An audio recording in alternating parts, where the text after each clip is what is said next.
আজ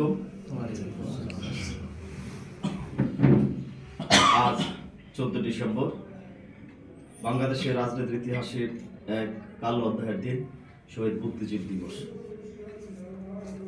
শহীদ বুদ্ধিজীবী দিবসের এই আলোচনা সভার সম্মানিত সভাপতি কামারশাহ উপজেলা জামাত ইসলামের সংগ্রামী আমির বিশিষ্ট আলেম হযরত মাওলানা ফরহাদ হোসেন মোল্লা, আজকের অনুষ্ঠানের সম্মানিত প্রধান অতিথি গাজীপুর জেলা ওলামা বিভাগের সংগ্রামী সেক্রেটারি শামসুল আলম এবং অত্র ইউনিয়নের সম্মানিত সভাপতি ওয়াসিমউদ্দিন সহ সম্মানিত পরিচালক, উপস্থিত ভাই দিনী ভাইয়েরা, সবাইকে আবার সালাম জানাচ্ছি। আসসালামু আলাইকুম। আজকে এই দিনের তাৎপর্য আলোচনা করতে হলে আমাদের অনেক ইতিহাস ঐতিহ্যের দিকে ফিরে যেতে হবে। এতদিন আমাদের ইতিহাসটিকে নির্দিষ্ট একটা সময়ের মধ্যে আবদ্ধ করে রাখা হয়েছে, 52, 71 এবং পরবর্তী সময়ের ইতিহাসের সাথে আবদ্ধ করে রাখা হয়েছে। কিন্তু আমরা এই ভূখণ্ডের ইতিহাস যদি আলোচনা করি তাহলে আমাদের অতীতে ফিরে যেতেই হবে। বাংলা ভাষার বয়স 1000-এর উপরে। বাংলা ভাষার সাথে বাঙালির একটি গভীর সম্পর্ক রয়েছে। আপনি যদি দেখেন, এই ভূখণ্ডে অনেক আন্দোলন সংগ্রাম হয়েছে। আপনারা নিশ্চয়ই ঈশা খান নাম শুনেছেন। তৎকালীন সময়ে বাঙালি বীর ঈশা খা এই কাপাসিয়াতে মুঘলদের বিরুদ্ধে যুদ্ধ করেছে। মুঘলদের প্রধান সেনাপতি মান সিংহের সাথে আমাদের কাপাসিয়ার টুক অঞ্চলে যুদ্ধ হয়েছে। ঈশা খার স্মৃতি বিজড়িত এবং তার আধিপত্য বিরোধী সংগ্রামের ইতিহাস আমাদের কাপাসিয়াতে আছে। ঐতিহাসিক একডালা দুর্গ, প্রস্থে 5, লম্বায় 5 কিলোমিটার, প্রস্থে 1 কিলোমিটার। হোসেন শাহ আমলের এই দুর্গ মনে করিয়ে দেয় কাপাসিয়ার ইতিহাস ঐতিহ্যের কথা। আপনি যদি বলেন টুক, টুক শব্দের অর্থ হচ্ছে পোতাশ্রয়। পোতাশ্রয় হচ্ছে যেখানে সমুদ্রের জাহাজ রাখা নিরাপদ জায়গা। অনেক ইতিহাসের বই থেকে কাপাসিয়া সম্পর্কে জানা যায়। দার্শনিক দেওয়ান মোহাম্মদ আজরফ, টেইলর থেকে শুরু করে মাওলানা দেলোয়ার হোসেন সাইদি জেলখানে একটা বই লিখেছেন, নিন্দিত জাতি, নন্দিত জাতি, নিন্দিত নরকে। এই বইয়ের মাঝখানে আপনি কাপাসিয়া টুক সম্পর্কে তিনি ফার্সি ভাষায় এক বিখ্যাত ব্যক্তির উদ্ধৃতি দিয়ে এই টুকের শব্দের অর্থ বিশ্লেষণ করে এটা বোঝানোর চেষ্টা করেছেন। ফার্সি ভাষায় লেখা কাপাসিয়ার ইতিহাস, যে এক সময় এই কাপাসিয়ার সাথে মক্কা আরব জাহানের ব্যবসা বাণিজ্যের গভীর সম্পর্ক ছিল। আরব জাহানের গভীর সম্পর্ক ছিল কাপাসিয়ার সাথে। আপনি যদি দেখেন, বাংলাদেশের 4 ভাগের 3 ভাগ ভারত বেষ্টিত। একদিকে মায়ানমার, বার্মা আছে।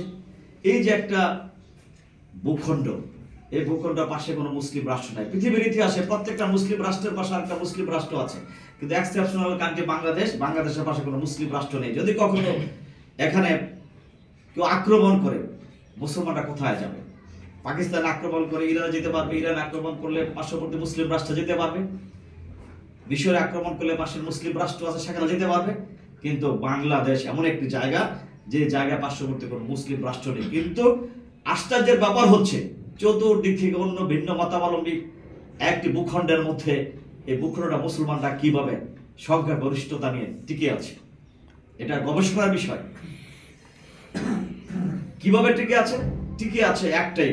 তার আগে আমি বলতে চাই যে মধ্যপ্রাচ্যে ইহুদি রাষ্ট্র কিভাবে পার্শ্ববর্তী মুসলিম রাষ্ট্রের ভিতর টিকে আছে। ইহুদি রাষ্ট্র টিকে আছে কিভাবে?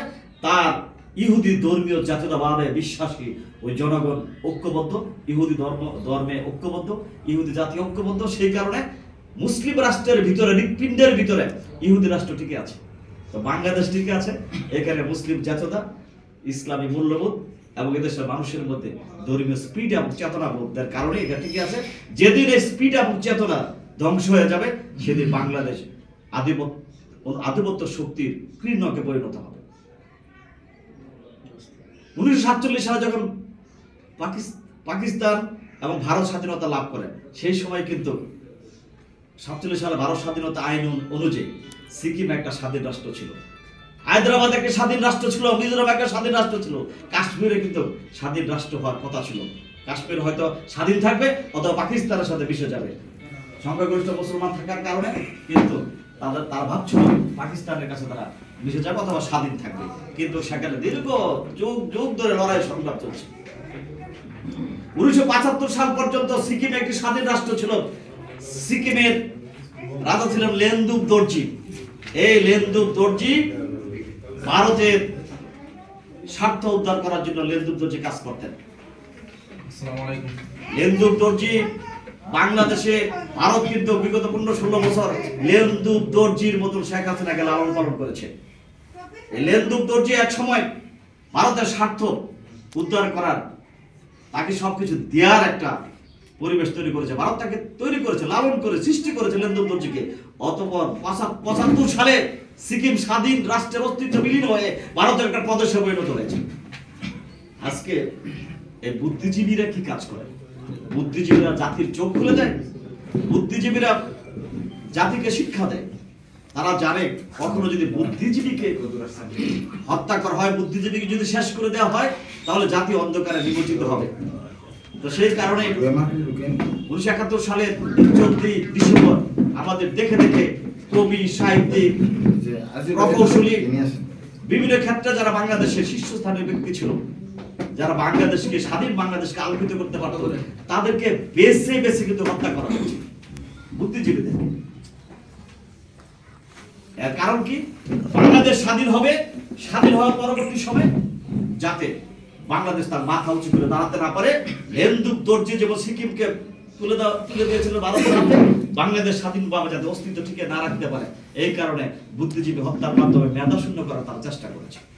বাংলাদেশের ইতিহাস, ঈশা খাঁর আন্দোলনের ইতিহাস, বাংলাদেশের ইতিহাস, হাজী শরীয়তুল্লাহ ফরাজি আন্দোলনের ইতিহাস, বাংলাদেশের ইতিহাস, মাওলানা নেসার আলী ওরফে তিতু মীরের নারিকেল বাড়িয়া বাঁশের কাল্লা স্থাপনের ইতিহাস, 1825 খ্রিস্টাব্দে বারাসাতে বিদ্রোহ ঘোষণা করেছিলেন তিতু মীর। তিনি বলেছিলেন, এই বারাসাতের কোন মানুষ কি হিন্দু কে মুসলমান, আজ থেকে ইংরেজকে ট্যাক্স দিবে না, খাজনা দিবে না, আজ থেকে আমরা স্বাধীন, বারাসাত আজ থেকে স্বাধীন। এই বাঙালি সর্বপ্রথম স্বাধীনতার স্বপ্ন দেখেছিল, স্বাধীনতার পতাকা উত্তোলন করেছিল এবং ইংরেজদের বিরুদ্ধে ট্যাক্স কর খাজনা না দেওয়ার ঘোষণা দিয়েছিল। এই দুঃসাহস দেখিয়েছিল বাঙালি বীর তিতু মীর। একজন ছিল বীর, নাম যে তিতু মীর, বাঁশের লাঠি দিয়ে ভাঙত সে জিঞ্জির।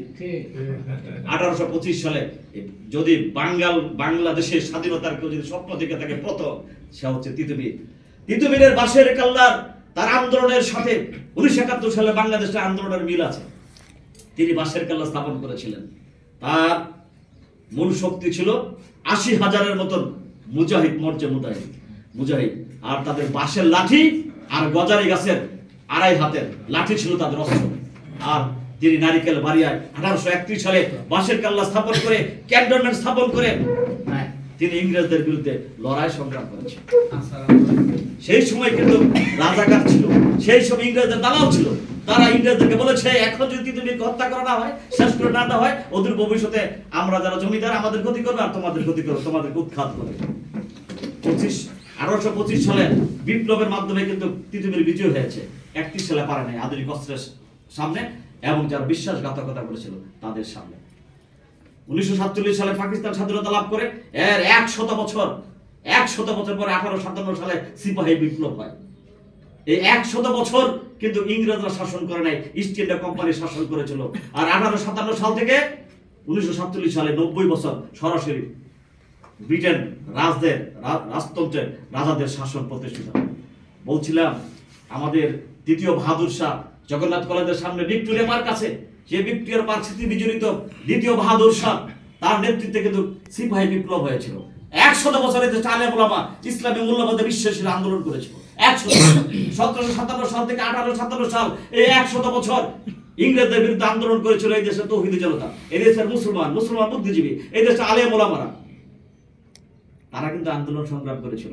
কিন্তু 100 বছর পরে 1857 সালে বিপ্লবের পরে যখন পরাজিত হয়, পরবর্তী সময় কিন্তু এই দেশের আলেম ওলামারা ইসলামী আন্দোলন এবং রাজনৈতিক কর্মকাণ্ড থেকে তারা দূরে সরে গিয়ে মসজিদ, মাদ্রাসা, খানকার মধ্যে তারা আবর্তিত হয়।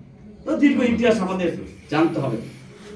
আপনারা নিশ্চয়ই মাওলানা মুহাম্মদ আলী মাওলানা শওকত আলী, এই দুই আলেম, দুই ভাই, তিনি কিন্তু ভারতের বুদ্ধিজীবী ছিল। মাওলানা মোহাম্মদ আলী, মাওলানা শওকত আলী তার ইংরেজদের বিরুদ্ধে আন্দোলন করেছেন।